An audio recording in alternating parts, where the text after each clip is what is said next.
rebuilding your broken world. We live in a broken world. We live in a world full of people that are hurting, some physically, some emotionally, some spiritually. We live in a world full of circumstances that sometimes are lousy. I read this morning a comment, I don't know if it's true, it's frightening if it is, that virtually every Christian has been eliminated from Somalia. I realize that you only think of Somalia in terms of pirates and gangsters. At one time, there was a large Christian community in Somalia. And the report recently is that virtually no one left that's a Christian in that nation. We live in a broken world. We live in a broken world. I often get phone calls from people wanting me to talk to their brother, talk to their husband, talk to their father, talk to their son, because there's some issue at hand and that individual is hurting.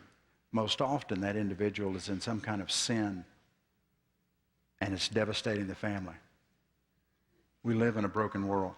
The divorce rate inside the church is exactly the same as the divorce rate outside of the church. We live in a broken world. The Episcopal Church of the United States has moved further towards embracing, as bishops and as clergy, those who are involved in same-sex relationships, against clear teaching of the Word of God. We live in a broken world. India, where I'll be going for 2 weeks, we think of India as starving.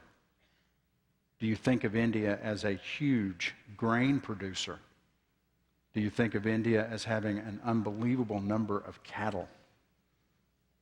The problem in India is there are people starving, but it's a wrong religion, not a lack of resources.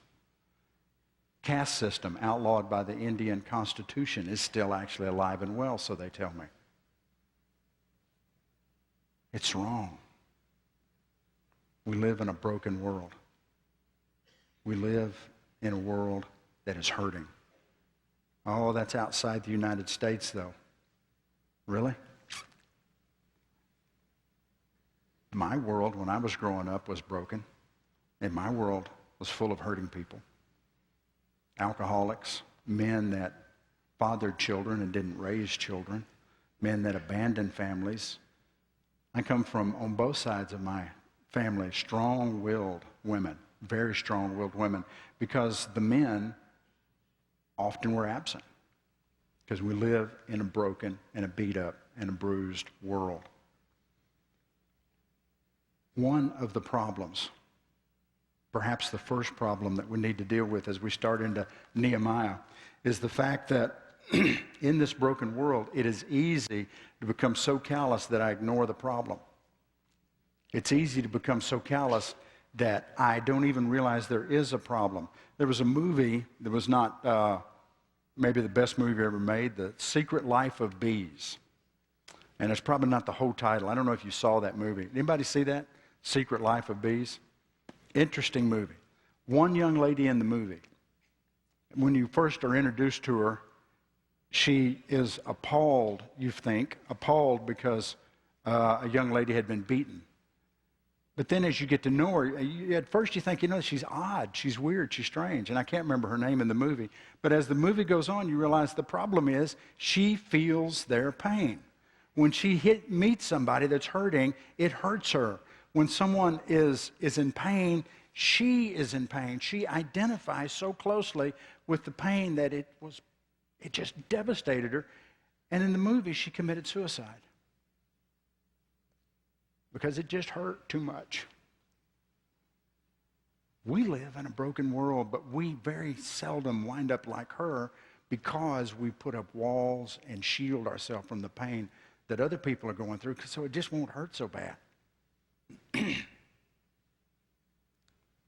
We live in a broken world. What do? Well, I'm here to tell you that the wall thing, that's not what we do. We're Christians. That's not right. We are to engage the world, to feel the pain, to point them towards the one that sets them free, the healer that heals them completely. We're going to be studying Nehemiah for at least the next 6 weeks, first 6 chapters. First 6 chapters of Nehemiah deal with rebuilding the walls, and in 7 through the end deal with the revival of the people. And we may get to the revival of the people. Christ may come back. And I would be good with either one because I love the study and I want to see Jesus. It's okay. Nehemiah, would you open your Bible to Nehemiah, please? Now, if you go to the middle of your Bible, Nehemiah's going to be back over towards the front, towards the left a little bit. He's not a minor prophet. For years, I wanted to look for Nehemiah next to Jonah or Obadiah or somebody, but Nehemiah is actually a history book, and he's just the other side of Job. You'll find Psalms, if you back up, and then Job and Esther and Nehemiah. Nehemiah and Ezra were contemporaries. Actually, the two books were probably one at some point. Nehemiah and Ezra all together talking about the people coming back into the land. So before I get into the review, I want to set up by reading chapter 1 of Nehemiah. Nehemiah chapter 1, are you ready? Now, if I mispronounce any of the names here, just assume that it wasn't a mispronunciation, that I was dead on the money. All right, because I'm making it up while I'm standing here. Chapter 1, verse 1. The words of Nehemiah, the son of Hakaliah. Now it happened in the month of Chislev in the 20th year while I was in Susa, the capital. Actually, it's the summer capital for the kings. That Hananiah, one of my brothers, and some men from Judah came, and I asked them concerning the Jews who had escaped and survived the captivity and about Jerusalem. And they said to me, the remnant there in the province who survived the captivity are in great distress and reproach. That word reproach means shame. And the wall of Jerusalem is broken down, and its gates are burned with fire. And when I heard these words, I sat down and wept and mourned for days. And I was fasting and praying before the God of heaven. And I said, I beseech you, O Lord God of heaven, the great and awesome God who preserves the covenant and loving kindness for those who love him and keep his commandments. Let your ear now be attentive and your eyes open to hear the prayer of your servant, which I am praying before you now, day and night, on behalf of the sons of Israel, your servants, confessing the sins of the sons of Israel, which we, you see, he included himself, we have sinned against you. I and my father's house have sinned. We have acted very corruptly against you and have not kept the commandments or the statutes or the ordinances which you commanded your servant Moses. Remember the word which you commanded your servant Moses, saying, if you are unfaithful, I will scatter you among the peoples. But if you return to me and keep my commandments and do them, though those of you who have been scattered were in the most remote part of the heavens, I will gather them from there and bring them to the place where I have chosen to cause my name to dwell. They are your servants and your people whom you have redeemed by your great power and by your strong hand. O Lord, I beseech you, may your ear be attentive to the prayer of your servant and the prayer of your servants who delight to revere your name, and make your servant successful today, and grant him compassion before this man. Now I was cupbearer to the king. Now that last phrase, grant your servant success and make him successful and grant him compassion before this man. He's talking about the king. We'll get into that in chapter 2. Nehemiah chapter 1. I just want to walk through these verses and hit some points. You and I will never begin to rebuild our broken world until we walk through the process of understanding what the problem is. Thank you. I really appreciate your help. Until we understand what the problem is. So before we get into the problem, let me give you the background. You know that 605, 597, and 586, children of Israel living in Judah and Jerusalem were taken captive by the Babylonians. Now, you're kind of, if you're not a history person, you yawn at this point. Wow, really? That's great, David. People that I don't know were taken captive by people that I don't know. Children of Israel have been promised by God, if you do not walk after me, if you do not obey the commandments. Actually, technically, if you do not do what you said you would do, because they promised God, we will keep the covenant. And God said, if you don't, there will be consequences for your actions. And God, like a good parent, brought consequences for their actions. Over and over and over, he warned them. In 722, half the kingdom went into captivity under the Assyrians. And in 605, Nebuchadnezzar, the king of Babylon, arrived at the front door of Jerusalem. And the people realized that what Jeremiah had said was correct, what Moses had said was right, Isaiah, and just on and on and on, all the way back. There are consequences for your actions. Because of what you have done, because you have broken the covenant, you've not done what you promised you would do, God is saying, I am going to break your world. And he did. 3 captivities, 605, 597, and 586. Isn't it just like God that 3 captivities, we also had 3 returns? 539, Babylon falls, Persia rules. Nebuchadnezzar is gone, his descendants are gone. In other words, Iraq fell and Iran, Persia, took over. A guy named Cyrus shows up on the scene. Isaiah talked about Cyrus 100 years ago, and he said, there's going to be this guy named Cyrus. He's not even born yet. 100 years from now, 150 years from now, Cyrus is going to send everybody back to Jerusalem. Unbelievable. He did, just exactly like Isaiah said that he would. He sends them back. First one was Zerubbabel, 536.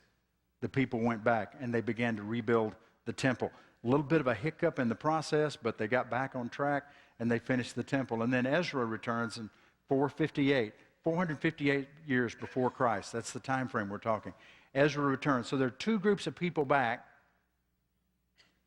and the city's still not rebuilt. There are 2 groups of people that have returned. The temple is up, but the people, according to Nehemiah 1 and 2 and 3, they are in great distress and reproach. The wall of Jerusalem is broken down. Its gates are burned with fire. The place is still devastated. 2 groups have returned. The temple is rebuilt, but their world is still apart. Look at the time frame. 536, the first return. 458, and the people still haven't built the walls. 445, Nehemiah asked Hananiah how things are going in Jerusalem. From 536 to 445, they hadn't rebuilt their walls. From 536 to 445, they lived in a world that was broken. They lived in a situation that was embarrassing and a shame. The city that God said, this is the city where I will cause my name to dwell. I'm going to write my name on the ground right here. This is Jerusalem. This is my city. That city had no walls. Now, for a Western American like us, you're going, like, that's important? Got to lose all that concept. In that day, in that time, a city without walls wasn't even a city. I mean, it's just, yeah, who cares? It didn't have any walls. It didn't even really count. Their world was broken. And for all those years, nobody did anything. The world was broken. There's no record that anybody wept. There's no record that anybody cried. There's no record that anybody tried to do anything. The walls are still down and the world was broken. 445, Hananiah asked a hard question. You and I will never, ever begin to deal with the problems in our world if we're not ready to ask the hard questions. Questions like, how's it going? Now, we asked that one. You probably have asked that 15 times this morning. Hey, how you doing? What's the answer? Fine. How you doing? How's it going? Good, good. You got to get past that. It's not, hey, how's everything in Jerusalem? All good, good. Everything's fine. How's it here in Susa? All, working hard. You and I will never begin to address the problems in our world if we don't begin to address by asking the hard questions. No, really, how are you? Seriously, how you doing? Now, I tell you what I'm guilty of, particularly on Sunday, because it's a good place for me to confess my sins. Sunday, I'm guilty of how you doing and just meaning hello. I mean, I will look you in the eye, how you doing? and then somebody else comes by or says something, and they stick out their hand, and it's, how you doing? Good to see you. What's going on? Hey. And I get lost in just that trying to be nice and connect with people, and I don't, on Sunday morning, have that ability to look you in the eye and say, no, really. How are you doing? It's that moment that we then begin the process of rebuilding our broken world. When we begin to ask the hard questions, when we get in somebody's business. I think it's a question that needs to be asked. I think it's a question that married people need to ask each other. I think there are points in marriage where you need to ask that, how are we doing? How am I doing? Now, BJ and I don't talk like that because I say, how am I doing? And she goes, you're amazing. And we just stop there. If you know her, you know I'm lying. It is not what she says. I ask her, how am I doing? And she tells me. But if we don't ask the hard questions, we don't move forward. Does that make sense? So number one, beginning the process of rebuilding the world, rebuilding your broken world, identifying the problem. The first thing is we've got to ask the hard questions or we'll never know what the problem is. Number two, it takes a broken heart to rebuild a broken world. Look at Nehemiah verse 4. When I heard these words, I sat down and wept and mourned, and I was fasting and praying before the God of heaven. When I heard that the walls were broken down and the gates were burned with fire, when I heard that the people were distressed, when I heard that it was embarrassing, it was shameful that there were no walls around the holy city of God. Now, it fascinates me because I know that the walls were torn down 100 years ago, 150 years ago, or something in that neighborhood. Why now was he distressed and broken?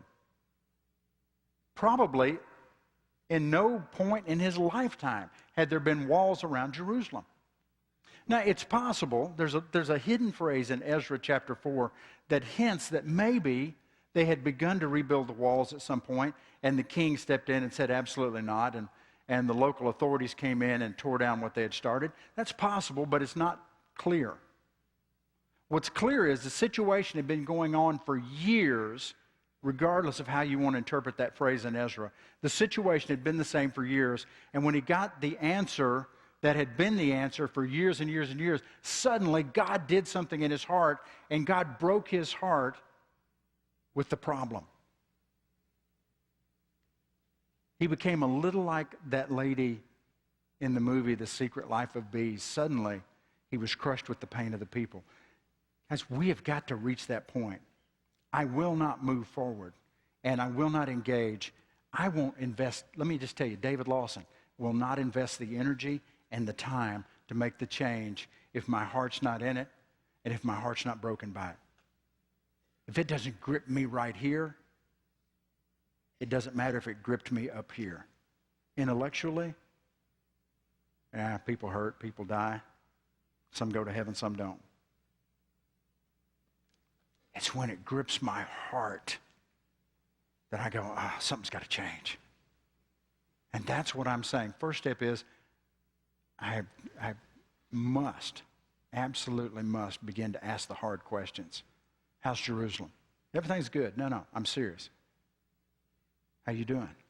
Then, it takes a broken heart or it's not ever going to happen. See, a lot of people live in a broken world and never do anything about it. I grew up around a number of alcoholics. They knew their world was broken. They never did anything about it. I can give you story after story from my personal family. Broken worlds. Worlds coming apart. They didn't do anything about it because it never gripped their heart. There was no acknowledging the problem and beginning to deal with it. It was just, I got a problem. You've been arrested again for drunk driving? Yeah, they're going to take my license one of these days. My grandmother got out of a car at about 60, and she was driving it. She was drunk.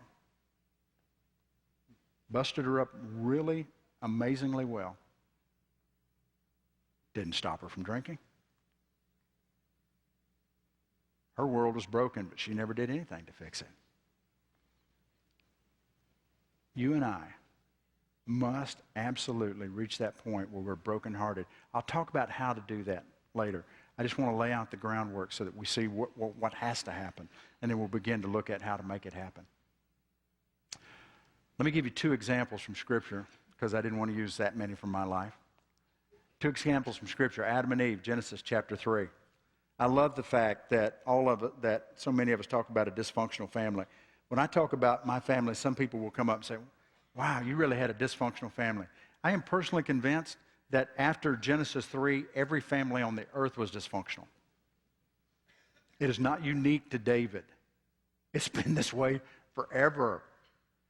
Adam and Eve, Genesis chapter 3, Satan comes to Eve, apparently in the form of a serpent, and they have a conversation, and he tricks her into violating the one single command that God gave them in the garden. I mean, it wasn't like 10 or 20 or 615. It was one. Don't eat the fruit from that one tree. And she breaks it. And she eats, she gives one to Adam. Adam eats whatever the fruit was. Apple, orange, tangerine, avocado. I don't know. I don't like avocados. Probably it was an avocado. I don't know. Whatever it was, she ate, he ate. They realized that they were in trouble. They heard God coming. They hid. God shows up. He says, where are you, Adam? Probably a question as to where you are spiritually more than where you are geographically. But anyway, where are you, Adam? We were naked and we hid ourselves. Who told you you were naked? Did you eat the fruit from that tree that I told you not to eat from? Right then, God addressed the problem. He asked the hard question. Adam was just brokenhearted. He was contrite. He was repentant. No. He wasn't at all. You know what he said? Look, God, this woman that you gave me the fruit and I ate. Did you see that blame shift? Listen, it's either her fault or your fault. It's that woman, and you're the one that gave her to me anyway. I'm not going to be brokenhearted and crushed, and I'm not going to address the real problem. That's the last quote from Adam that I could find in the Bible. Later, he calls his wife Eve. We don't know. It was just a comment. We don't know when he started doing that. And it wasn't a quote. It just says this is what he called her. This is the last time we have the words of Adam. The woman you gave me. Broke the world. Lived in a broken world, but he didn't do anything about it. Samuel. Samuel was the prophet, the kingmaker in Israel. Saul was the first king. In 1 Samuel chapter 15, Saul had been sent to destroy a group of people that had repeatedly attacked and injured the people of God. The term sinners is used. They were apparently, God was just fed up with them. Said, Saul, I want you to go completely destroy the Amalekites. Okay. I want you to destroy all their livestock too. Okay. Later, Samuel and Saul meet after all of this takes place. And Saul has at least one prisoner, probably several more, and a bunch of livestock. So what happened? You told me to go destroy them. I destroyed them. Well, I destroyed all of them that are dead now. Well, what about the livestock? Yeah, we destroyed almost all the livestock too. We brought back some to sacrifice to your God. What he said was, I didn't sin. I did obey. I did everything that you wanted me to do. Really? Well, no, we would read that and go, no, you didn't. But he's going, yes, I did. There was no brokenness. There was no pain. There was no realization that there was a problem. Samuel asked the hard question. Samuel was broken. He was hurt. God, later in that chapter, regrets that he made Saul king over Israel. God is brokenhearted. Samuel's brokenhearted. Saul is going, what? I obeyed. I did a lot of what you told me to do.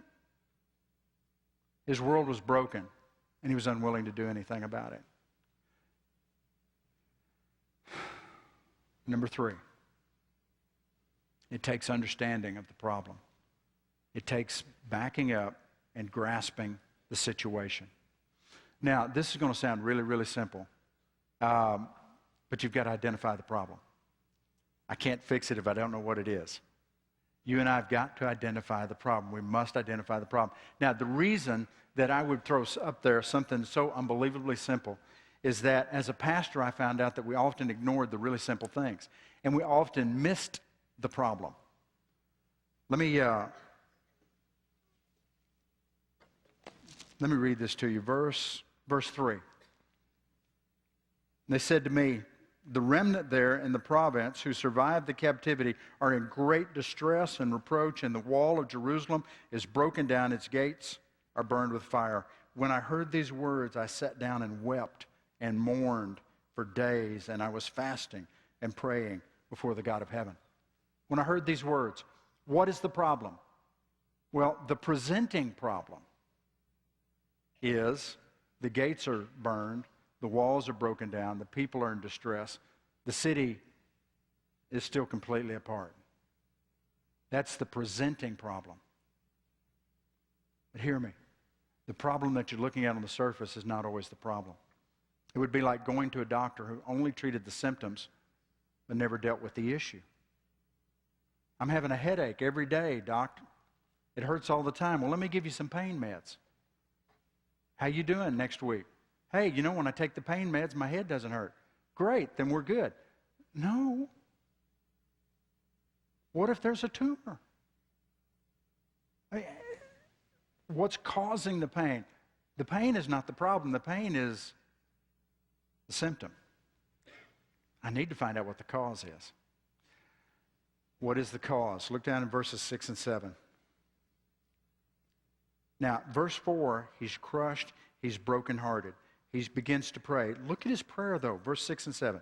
Watch how he prays. Nehemiah is not confused by the presenting problem. He knows the core. Let your ear now be attentive and your eyes open to hear the prayer of your servant, which I am praying before you now night and day. By the way, let me pause right there. Do you see what he's doing? He's fasting, he's praying, he's crying out. When was the last time something gripped your heart to move you to that kind of intercession? Night and day, you woke up at night, you were walking around during the day, you were fasting, you were praying, you were begging God, not praying, not asking, not interceding, you were pleading with God because it just broke your heart. Until we reach that level of depth of concern, we're not really going to make a difference.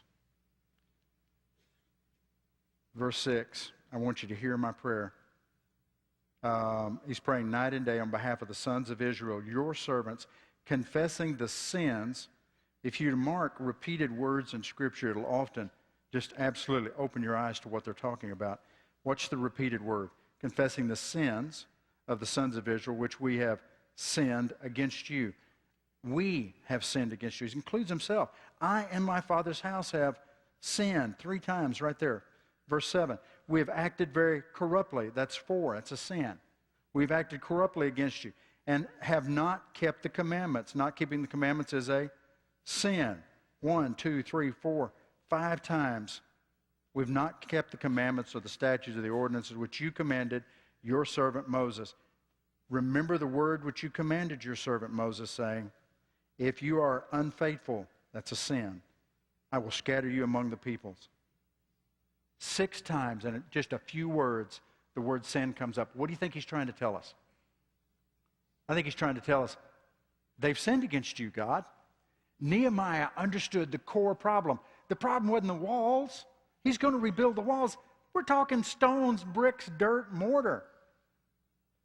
Nehemiah went straight to the heart. He said, they've sinned against you, God. That's the problem. That's the problem. Often, the real problem in life is sin. Not always. It can be just a misunderstanding. It can be that we need to lay it out and discuss it and address it differently. But often, unfortunately, the problems that really rip our heart out and break our heart, the problems that cause my world to be broken and it needs to be rebuilt, those problems very often wind up just being sin. There's a spiritual issue below the presenting problem. You and I are not going to move forward until we understand the problem.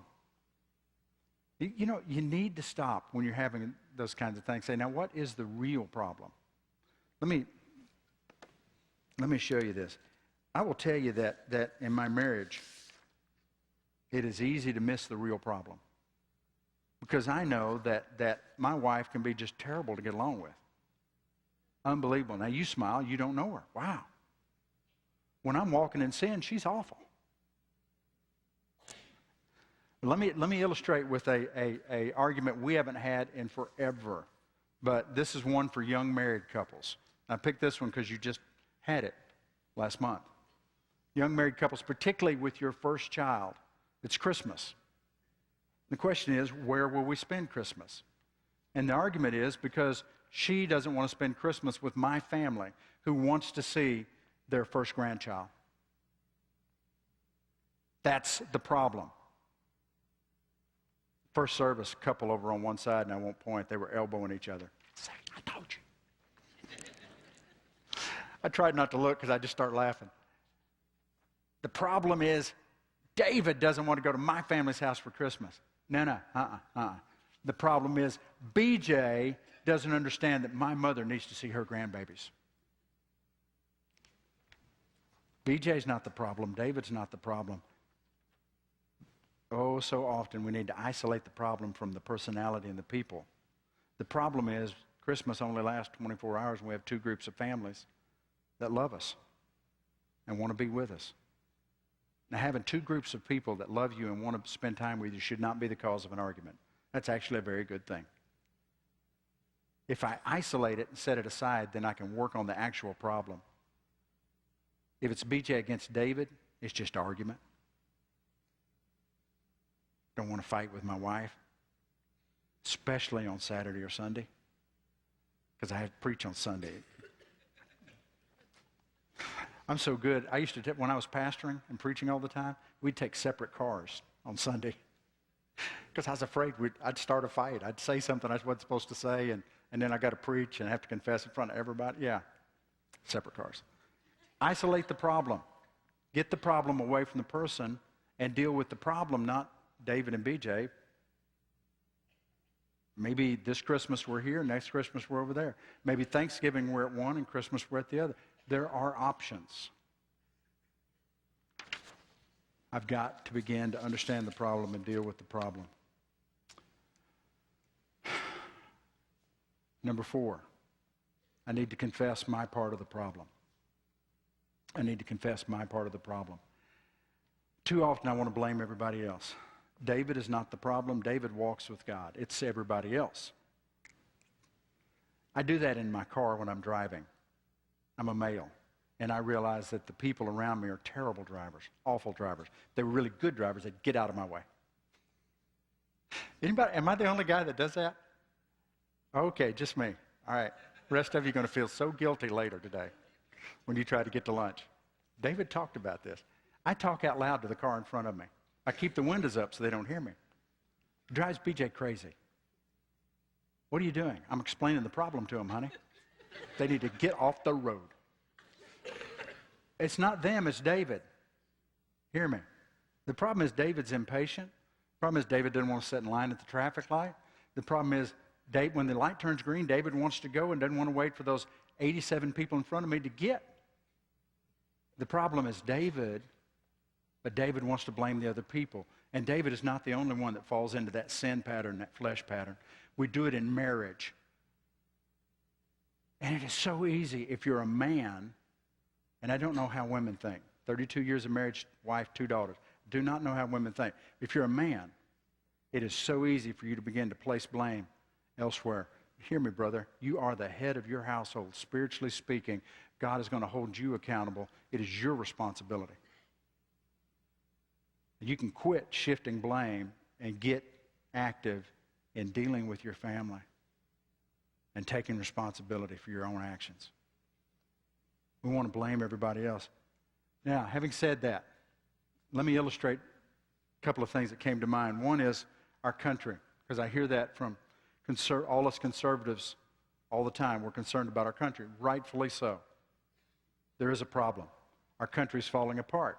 No one thinks divorce is wrong. Everybody's marrying and leaving and marrying and leaving, and it's driving me crazy. Same in the church, outside the church. Insane. Politicians are all liars. If you're a politician, I apologize. I heard that somewhere and I put it up there. I should have said all politicians are lawyers. But Mike Jennings is here somewhere, and he doesn't like me to do the lawyer jokes. Does it sound, I mean, think about it. Violence in the streets. I keep hearing that about Chattanooga. It's a horribly violent city. They're killing everybody everywhere. You know what I love about Chattanooga? It's a great place to raise kids. It's not a violent city. You need to get out more often. Oh, these problems, it's crazy. Really? Are those the problems? Yeah, those are the problems. Too violent, corrupt politicians. They're just patting each other on the back, voting themselves raises. Everybody that's leaving, running around, sleeping with everybody else, sex everywhere. Our country's falling apart. That's the problem. Really? Or is the problem a lack of salt and light? Or is the problem that you and I that know the truth have not engaged the culture in a way that they understand and talk to them about Jesus Christ? Is it really their problem? Is it their problem when lost people act like lost people? Or is it our problem that we weren't acting like Christians? I'm not really talking to you guys, just talking to myself. Because it's easy to point at behavior problems among other people and ignore the fact that it's the heart that causes behavior issues. What they need is a heart change. They get a heart change, behavior patterns change. I can't get my husband to go to church. I've heard that. And that is a heartbreaking thing for a woman that loves the Lord. Can't get my husband to go to church. Is that the problem? Yeah, it's the problem. Really? Perhaps the problem is he's just not a Christian. Church is not necessarily a fun place for lost people. It's a place where the saints come to be equipped to go out into the battlefield and do the work of the ministry. I'm not against people coming to church. I became a Christian in church because people outside of church were talking to me and loving on me and telling me about Jesus Christ. The problem is my children are in rebellion. Really? Yep, that's the problem. They're not doing what I tell them to. Maybe the problem is you've not invested in their lives enough to understand the way they think and what they're doing and why. Could be they're just pure, straight rebellion. Your children are sinners. It could be real weak parenting. If I'm not engaged in my children's life, I promise you my girls would have walked in rebellion. No doubt in my mind. They're certainly capable. But, and there were points where they sinned. But I wanted to be engaged in their life because I felt convicted of the Lord. And until your heart is broken, we're not going to move forward in rebuilding a broken world. My husband left me. My wife left me. Is that yes, they left me. They divorced me. Maybe the problem is I ran them off by my attitude and my actions. Just saying this, guys. So far in marriage counseling, I haven't found that one that was all one person's fault. There was usually some blame to go on both sides. And I'm not trying to hurt your feelings. I'm just saying that I think we all have to confess our part when we deal with real problems. Nehemiah said, "We have sinned against you. I have sinned against you. My father's house has sinned against you, God." All right. Identify the problem and then ask for help, which is what Nehemiah did. I won't reread the prayer. Identify the problem and ask for help. He prayed. He saw the problem. The problem wasn't that the walls were down. The problem was that the people had sinned against God, and he sought the face of God. He said, what do we do? And he prayed, and he prayed, and he fasted, and he prayed. What breaks your heart? What absolutely grips you and breaks your heart? What breaks the heart of God?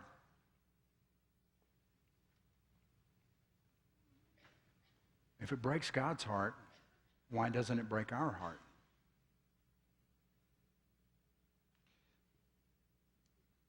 Quite a while back, I, here, actually standing down here, met a young man that had been in my church when I was a pastor, knew his family, knew him. Conversation was brief. He came up here and visited for a minute. And I realized in the conversation that the man was not a believer. And I realized that he had some issues that he needed to work through, and I recommended counseling. Later, at a funeral, I saw his mother. I hadn't seen her in years, and, hi, and how you doing? It was just good to see everybody. And talking to his mother, I said, did he get counseling? She looked shocked. Does he need counseling? Totally unaware of the problem. I said, yeah, I believe he does. I believe he has some issues that he really needs to sit down with somebody and talk through, because a trained counselor could really help him process what he's going through and what he's done and where he is. She was shocked. She'd never identified the problem. But since that conversation, she called my wife over the weekend, and she's starting a 21-day fast. 21 days. She's going to pray for her son to come to know Jesus. Now she's rebuilding her broken world because she saw the problem. It broke her heart. And she's engaging in making a change. I don't think she's blaming anybody. I think she's seeking the face of God like Nehemiah did. Is your world broken? This is what you do. You ask God to break your heart with the things that break his heart. I ask God to open my eyes to what's going on around me. I ask, what is the real problem? Not what is the presenting problem, not what are the symptoms, what is the heart issue? And I pray and I fast. That doesn't mean that I pray quickly. It means rather than eat, I spend my time on my face before God. That's when I really reach a point of understanding the problem and begin to rebuild the broken world that we're living in. Start rebuilding your world. Ultimately, the solution to the problem is Jesus. Ultimately, the solution to the problem is Christ. That's where we've got to go. We go to Christ. I cannot fix the problem if I do not know what the problem is. And to be honest, a lot of times I can't even identify the problem. I seek the face of God. I pour out my heart when I say, God, open my eyes to the things that break your heart. If it breaks your heart, it should break my heart. Then, with my heart broken, I begin to see the real problem. That's when I engage in prayer and fasting. That's when we begin to see God operate and change in lives. How does all that work out? We got 5 more weeks. First step is identify the problem, the real problem. And unfortunately, well, that's not the right use of that word. Fortunately, often the problem is really close at hand. Folks, more times than not, David Lawson is the problem. Most often what I find is God is fixing me first. And then he begins to fix everybody else. So when you ask God to open your eyes, be really careful what you see. I got a feeling it'll be closer to home than you thought. I'm not trying to be harsh. But I do have to be serious and real and truthful. We must engage a lost and dying world, and we'll never engage it if it doesn't break our heart. And God is the one that breaks our hearts.